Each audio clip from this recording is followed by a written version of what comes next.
mate, welcome to Friday Facts number 430, Drowning in Fluids, and I have my good friend that I wish to drown. How you doing, Mojo? Well, that's a little morbid. How you doing? I'm doing all right. So, we're going to be diving back into fluids, and last time back in Friday Facts number 416, they announced the brand new fluid system, which works more like an electrical network. Things go in one end and they go everywhere in the network instantly, and it was beautiful, and it was glorious. And it made us all happy. Yeah, except there was a bit of a problem. And that was, there was an unlimited reach on it. Yeah. Pretty much everyone instantly figured out that why don't we just run transcontinental pipelines everywhere? Yeah, because why not? It's simple, it's easy. I already run very, very long pipe networks for crude oil, for flamethrowers all around the base. So, but I already generally, depending on how far they are from, the walls, I generally just pump the oil into the flamethrower network and it goes to the refinery sooner or later, and it works. It's not high flow rate, but it all equalizes with the current system. And with a giant intercontinental network, I wouldn't have to worry about, potentially my flamethrower is using too much crude oil and my refinery is not having enough, or my refinery is using all the crude oil and my flamethrower is not having enough, and then my pump jack's going Biters. Yeah. It would equalize in the new system. So they discovered there was a small problem. And that was that, you just run pipes everywhere. So they did a small change. A teeny tiny change. Yeah. Also, they mentioned it was very, very easy when you have very long pipes everywhere to mix fluids, which I totally agree with. I've had it happen a number of times, and we only ran one or two really long pipes. Nothing better than having a transcontinental pipe is to have a multi-fluid transcontinental pipe. Well, I actually have no idea whether it will work or not, but I'm sort of like, it's all going into like an electrical network where the right machines take out the right liquids, so possibly it could have worked. But yeah, as we can see from their demonstration, they have heavy oil, light oil, petroleum, liquid iron, liquid copper, acid, water, and oil. And that is very much a fluid bus. Yeah. Good old-fashioned fluid bus. Yeah. Throughput, not like back in the day when I'd do a megabase one and it'd be just three or four pipes wide of the same fluid. Yeah. Well, that in theory you don't have to do anymore. Possibly, maybe we'll get to that. Transport belts are fun and easy to play with because they're extremely visual and interactive. You can see what items are coming in, where they're going, where the bottlenecks are, all at a glance. By contrast, pipes are almost entirely opaque, and the tiny windows are enough to give you sufficient visual feedback. Been a complaint of mine for a long time. This is the part of the reasons why I went for no throughput required solution to fluid flow. If we're at a limitation of the fluid system, that limitation needs to be extremely easy, obvious, and interactive. After butting our heads for a while, this is what we came up with. So we came up with pipe extents. So the pipes are now limited to 250 by 250, which is really weird because I don't think that's divisible by 32 by 32 being the chunk. It's not chunk based, and it's not decimal based. Yeah, it's sort of decimal with 250, but it's not like 200 or 100 or 300. It's weird. It's just a weird number. But it now means that if you make a pipe too long, you get this nice little flashy red, fluid symbol, and you need to separate the pipe networks with a pump. Yeah, easy as. Simples. It does also mean that section now has direction of flow on it, which is something you need to keep in mind. Yep. It doesn't matter on your transcontinental pipe network. It generally only wants to go in one direction anyway. You say that, and then I come back to my flamethrower turrets. This is true. Using flamethrower turrets as a if you want to use them as oil refinery storage. Well, not more oil transportation network. Because, you take the pump jacks and you pump them into the flame wall, and then the flame wall also connects back to the refineries, so it was all connected. True. But if you put direction of flow on there, you have a problem. And I think, Mojo, we shouldn't say this out loud, but I'm pretty sure that if you had a problem with this where you had to segregate the networks, if you put two pumps in parallel facing opposite directions, then Using each other, yeah. technically they're in two different networks, but the pumps are allowing omnidirectional flow between the two networks. Technically. Yes, technically they are. Technically. I have no idea what the poor game's going to think of that, but that seems like a not me problem, and that's definitely a programmer's job to deal with. And possibly my CPU. But It's a they've also... railguard problem. Yeah. Whilst holding a fluid relay entity, the game displays connection visualizations on visible pipelines that are tinted to match the fluid inside. You can also visualize an individual pipeline by hovering over it with a mouse, in case you also see arrows telling you how long the pipeline is. So yeah, you get from a pump, you get an arrow saying this is the direction of flow, which is handy, and also into machines and outer machines. So you're going to get a lot more visual feedback from pipes in general. And on top of that, yes, you now if it goes off the edge of the screen, you get a marker, and I think the marker says the distance, like how many tiles off the screen that goes from memory. I think. But yes, it might look familiar to the users of his pipe visualizer mod, which my mods thoroughly love and have used it in multiple playthroughs. And I gotta say, it definitely makes any mod you're playing with had multiple fluids so much easier to deal with. Also, when you start getting into weird pipes, yeah, it made life a breeze. So I'm not surprised it's now included in vanilla. We were saying, was it last week or the week before, we were talking about mods that are going to be included in vanilla in the future. I mean, railguard's got a bit of an upper hand there. Yeah, he does. He can now just slide his mods in and just call them base game. Just call them features for the next update. Yeah. One that's still on my list is still, I mentioned it previously, max rate calculator. I'm still thinking, yes, with all the different quality, well, hang on, the different productivity inherent by machines plus productivity inherent by research for those that have the research bonus, because we've covered a couple of those, plus the speed modules and the different qualities of speed modules affecting how much speed each module interacting with each other. Yeah, well, how much speed each speed module gives you, and then each beacon with a different quality level is going to affect the beacon's overall boost of those speed modules. And quality doesn't decrease construction speed, but productivity does. And therefore, I'm assuming if productivity has a quality, then maybe it does less of a speed degradation. I don't know. That's up in the air. But with all those different variables, yeah, I'm 100% expecting some sort of max rate calculator to still appear in the game, because that's way past back of the napkin maths, or even calculator maths. It's just too much. But yes, final cherry on top, we could also see a toggle the pipelines on the map, which is probably going to be good if you have transcontinental oil pipes.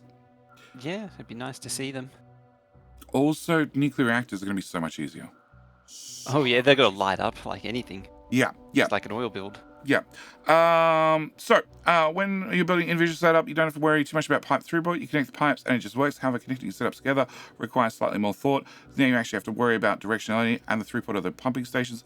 The pump isolated sections also make it much less of a disaster if you accidentally mix fluids. No, they're still going to move through the pumps and into the next section eventually if you don't fix it soon enough. Trust me, I know. So, in addition to the extents, we've made a few tweaks to the balance of the fluid components. So pumps have been nerfed from 12,000 per second, which was borderline stupid. What isn't a big tank? A large tank's like 25k, right? So it's 2 seconds to empty a tank? I feel it was way faster than that. I feel it was way faster than that. Well, it empties a train in like half a second. Yeah, well, it says 0.7 seconds right there. Oh, there you go. Yeah. So yes. Pumps have been nerfed to just 1200 per second, a 10 times decrease, so that's fine. It can also be increased with quality, don't forget. Fluid wagons have been buffed to 50k, which is actually massive, because it's doubling. But yeah, it makes fluid wagons so much more usable again. Well, fluid wagons, when they first came out, there were 3 compartments, weren't they? And it was 3 compartments of 25k. Was it 25? I don't think it was 25. Yeah. It was 25. It was three tanks worth, and you could put one of each oil in each of them. There's I think there was a picture at one point which showed each compartment with heavy oil, light oil, gas. Yeah, that was it. That was in the game in 15, 16, somewhere there when it was first introduced. All that. And And then yeah, and then they got changed to a that was single taken. type. It was convert because it was too complicated for people, because a lot of people were running into problems with it, Oh, and because they're only well, pumping, it was putting, deadlocking, and yeah, they were putting a pump into yeah, into one compartment, then trying to empty with a pump from a different compartment. Yeah. yeah, Um, and it wouldn't do anything. yeah. So yes, but then they were 20. Were they 25k? Were they 10k when they merged them together? I 25. sure. And then when it merged together, it became 75k. And then the Great Barrel Purge came, and they were dropped to 25, from 75 to 25. Ah, there we go. Because I was remembering that people would still use cargo wagons with barrels because it was more efficient. Yeah, because it was better to move barrels of oil, Barrels because each stacked barrel in. held. They stack in 10, and they held 250 oil at the time, or 250 fluid.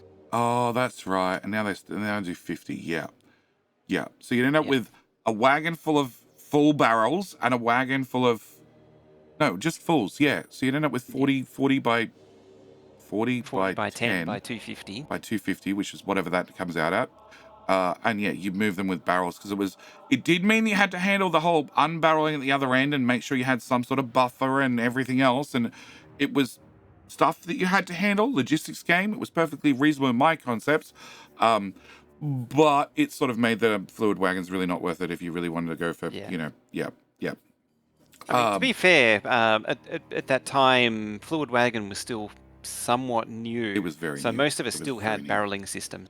We all understood the barreling system. We'd all dealt with the barreling system for quite some time, and then they brought out a new fluid wagon, and it had some problems, like you mentioned, with the 3 different compartments and trying to line the pump up with the right compartment, rather than just put pumps into all 3 compartments and pumps out of all 3 compartments. But each their own.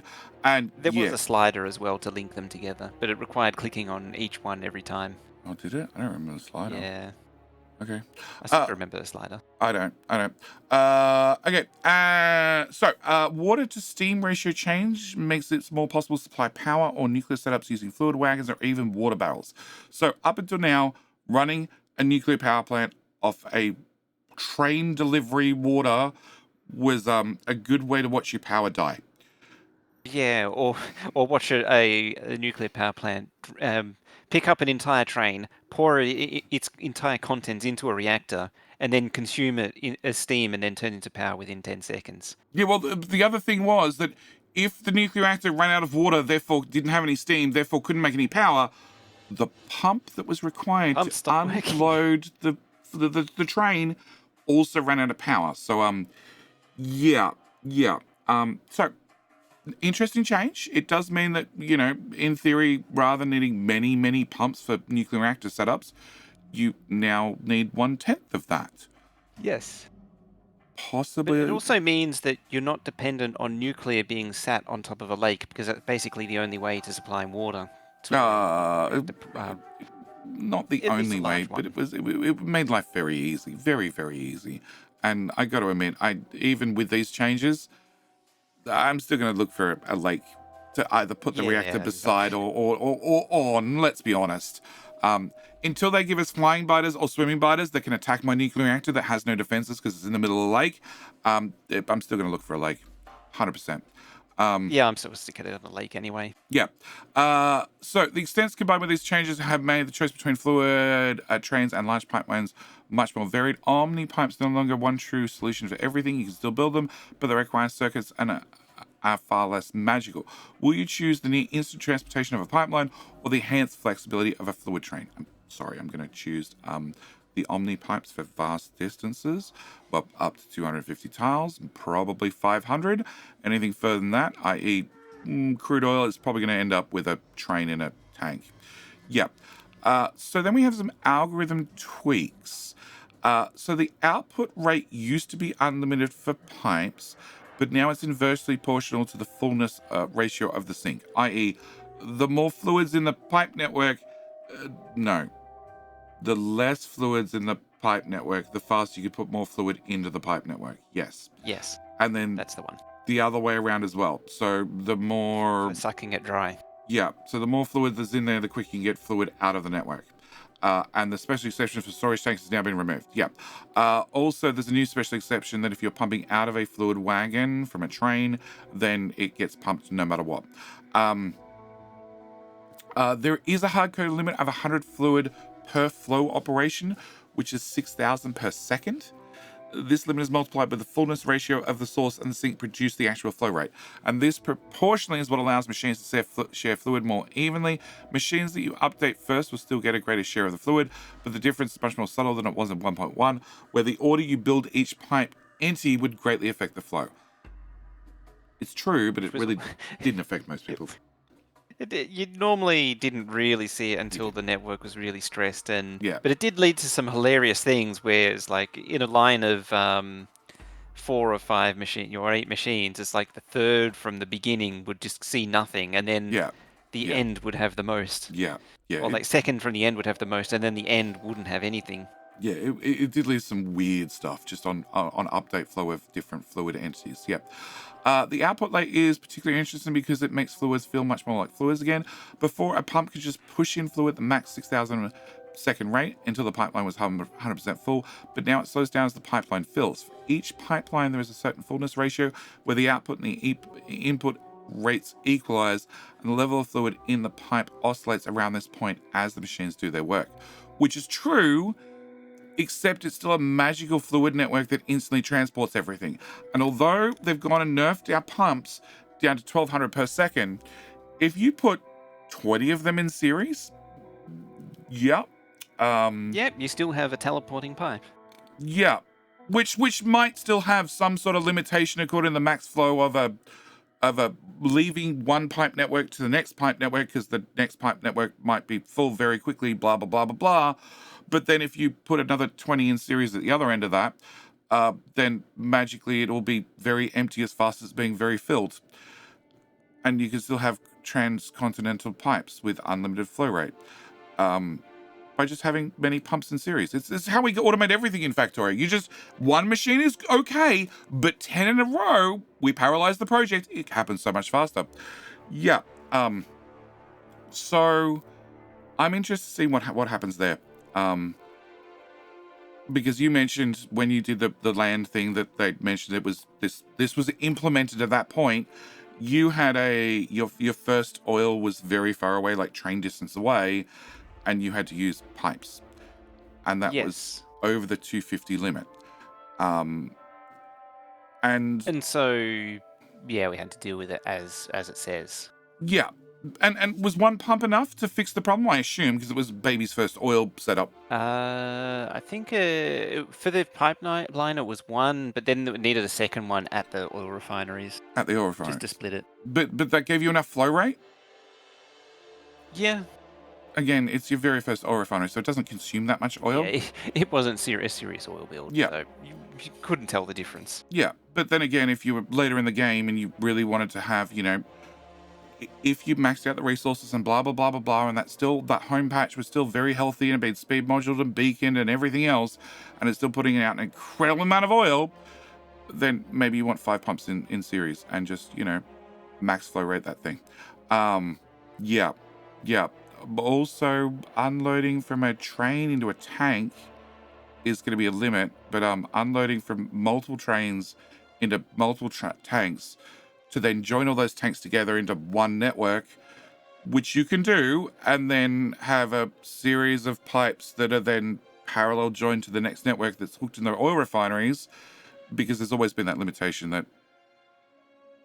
what was it, like 6,000? 6,000 was sort of the topmost. 6,000 a second? Yeah, topmost limit you could do for an oil refinery setup. And then when you go oil refinery with prod mods, with max beacons, you'd hit that after like 10 refineries very, very easily.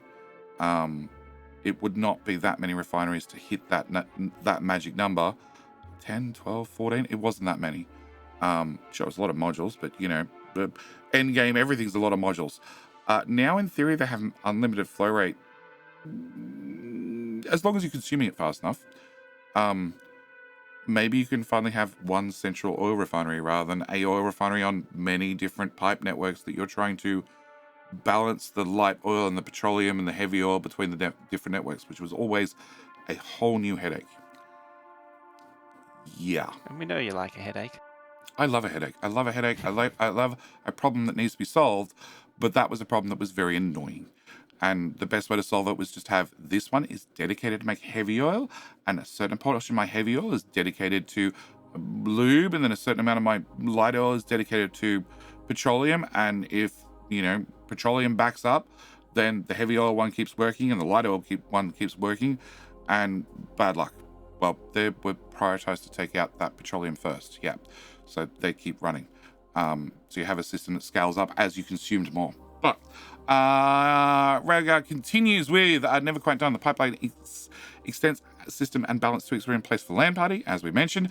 Reception was pretty positive. It's been a long journey to get here. There's still so much to do and so much to tell you about. What you see is the system as it will be when 2.0 launches. I'll continue tweaking and iterating on it in the future.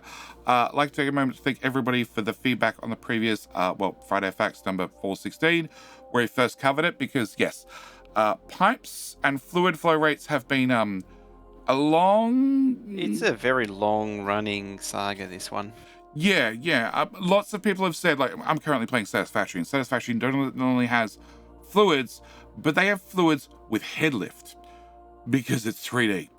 And they didn't have to add head lift. And the best thing is, head lift doesn't work equally. And when you move from one pipe segment to a new pipe segment, well, then the head lift needs to reapply. So you need to actually fill up a whole pipe from the bottom to the top, even if it's at a 45-degree angle or a 5-degree angle. The first one has to fill up completely before the second one gets any fluid, which has led to many nightmares. If it's going straight up and down, I sort of understand. It's a long cylinder, but 5-degree angle, yeah, really annoying. I feel like all the people that complained Satisfactory didn't have pipes really didn't know what they were getting in for. Oh, I no, they actually weren't. seem to remember They I weren't. predicted this, Uh, that they would do this. uh, But, Fluid in barrels, but which is how they had it, great. yes, Worked it was wonders. simple and it worked. Yeah, it worked wonders. Your belts, barrels, boom.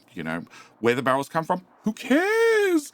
It worked great. It worked great, and I really think that any game that just takes fluid and turns it into like an electrical network, or in Captain Industries case, which is another one that has a fluid network, it's like a belt. It's just It's a conveyor belt. It's a conveyor belt that maintains gaps between items, right? They don't flow instantly from one end to the other. And if there's a gap of, however long, then that gap flows through that pipe, just like the gap would be on a belt.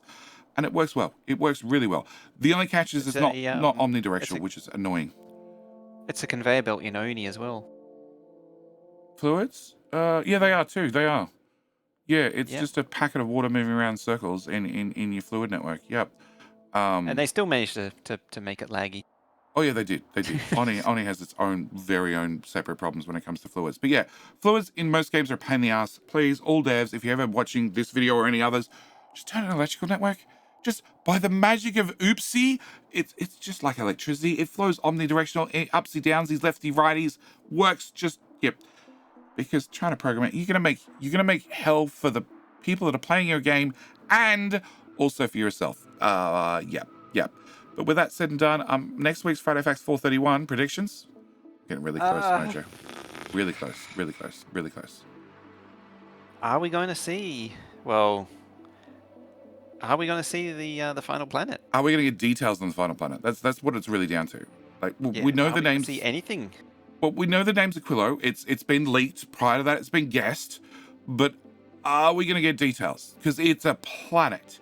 It's a planet that doesn't have tentacle brain floaty things anymore. And that's all we know. Yes. And it's probably cold, going by the name. Because it's the only thing I can think of, because I can't think of anything else that they haven't covered yet. Oh, there's lots of things they haven't covered. Oh, yeah. I can't think of any other loose ends. Fusion power. So, fusion power. Oh, yeah, that was a loose end as well. Yep, there's fusion power. There's what other mods that we've taken that were mods that are now part of base game. That's a whole... That's a series of Friday Facts right there. There is... That is. What? Not quality, the system. Maybe the next guess is to go through Railguard's mod Mod list. repository and see Mod what else has list. been pulled in. Yeah. What else has Railgun worked on in the past that was a separate mod that he had source code access to that's now just source code? Yeah. We've got friends on one planet. We've got friends on another planet. We don't know if Mojo's robots exist on the scrap planet. That's also up in the air. Yeah, Mojo's robots to charge via lightning power. That's also a possibility. Yeah. What else? Yeah, there's still a number of things. Yeah, I keep hanging out for the fusion power. You reminded me. I'd forgotten about that. Yeah, fusion power, and endgame. What happens at like previously when you launched a rocket, and that was it. Yeah. Launching rockets to start now. Yeah. How do we finish the game? Like, there's a DLC coming. It's a whole new Space Age 2.0. But how do I finish it? Launching a rocket is like researching oil 2.0. Yeah, pretty much. Oh, that's gonna be an interesting thing. Achievements. There we go. We're gonna add that to the list too. What achievements are gonna be coming with 2.0? I think achievements are gonna just drop when like they're not gonna say what the achievements are. They're just gonna drop when it launches. Oh, they might. They might also waste a Friday facts on it because like the things are getting close. You know, it's Maybe to the point where you drop bigger stories that you've been holding off, or you have a couple of fillers you want to put in and then start having the bigger stories, you know, after it's released. I don't know. It's all up in the air. Either way, we need to call this video here. As always, thank you guys so much for watching. Do hope you've enjoyed, and we'll see you next week for Friday facts number 431. All right, bye. Bye bye.